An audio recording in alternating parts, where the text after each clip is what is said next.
बहुत समय पहले की बात है, जब देवता और राक्षस इस पावन धरती पर विचरण करते थे, जब ऋषि मुनि कठोर तपस्या कर चमत्कारी वरदान प्राप्त करते थे, और जब युद्ध सिर्फ हथियारों से नहीं बल्कि धर्म और अधर्म की शक्ति से लड़ा जाता था।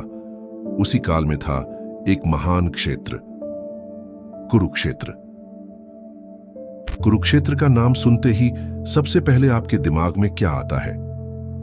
शायद महाभारत का वो महान युद्ध जहां हजारों योद्धाओं ने अपनी तलवारें उठाईं, बाणों की वर्षा हुई और भगवान श्री कृष्ण ने अर्जुन को गीता का उपदेश दिया। लेकिन क्या आप जानते हैं कि इस युद्ध भूमि को धर्म क्षेत्र क्यों कहा गया? भला वह भूमि जहां इतनी हिंसा, इतना रक्तपात होने वाला था, उसे धर्म का क्षेत्र क्यों माना गया? मैं आपको इसकी एक अद्भुत कहानी सुनाता हूं।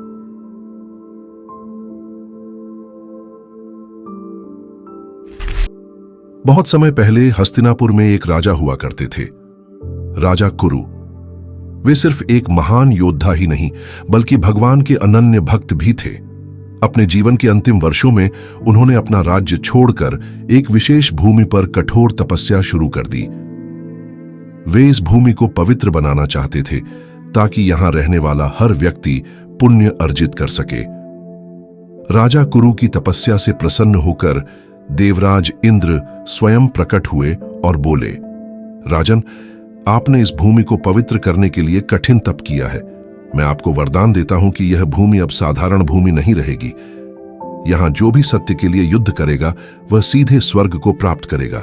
जो यहां यज्ञ करेगा उसे मोक्ष मिलेगा, और जो यहां तपस्या करेगा वह महान शक्ति प्राप्त करेगा।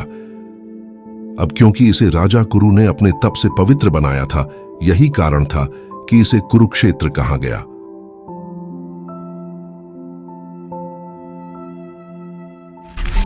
सैकड़ों वर्षों बाद जब कौरव और पांडवों के बीच युद्ध की घोषणा हुई तो सवाल उठा, युद्ध कहां लड़ा जाए? कौरवों के सेनापति भीष्म पितामह और पांडवों के मार्गदर्शक भगवान श्री कृष्ण, दोनों ने ही कुरुक्षेत्र को चुना।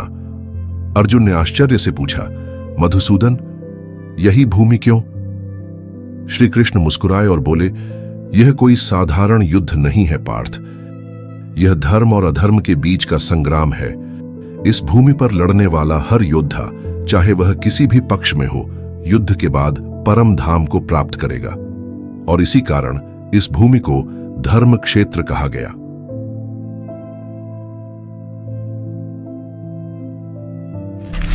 बच्चों, यह युद्ध सिर्फ राजगद्दी के लिए नहीं था, यह युद्ध धर्म के लिए था। इसलिए जब अर्जुन युद्ध से पहले भ्रमित हो गए तो भगवान श्री कृष्ण ने उन्हें श्रीमद् भगवद गीता का दिव्य ज्ञान दिया। यह शरीर नश्वर है लेकिन आत्मा अमर है। जो धर्म के लिए लड़ता है वह कभी पराजित नहीं होता। और इस तरह कुरुक्षेत्र केवल एक युद्ध भूमि नहीं रहा बल्कि एक ऐसा तीर्थ बन गया जहां हर योद्धा ने धर्म की रक्षा के लिए अपना बलिदान दिया और मोक्ष प्राप्त किया। आशा करता हूं कि कुरुक्षेत्र का नाम याद आने पर आपको केवल महाभारत का युद्ध नहीं बल्कि महाराज कुरु के तप का भी स्मरण हो पाए, जिनकी तपस्या के कारण ही असंख्य योद्धाओं को स्वर्ग प्राप्त हो सका।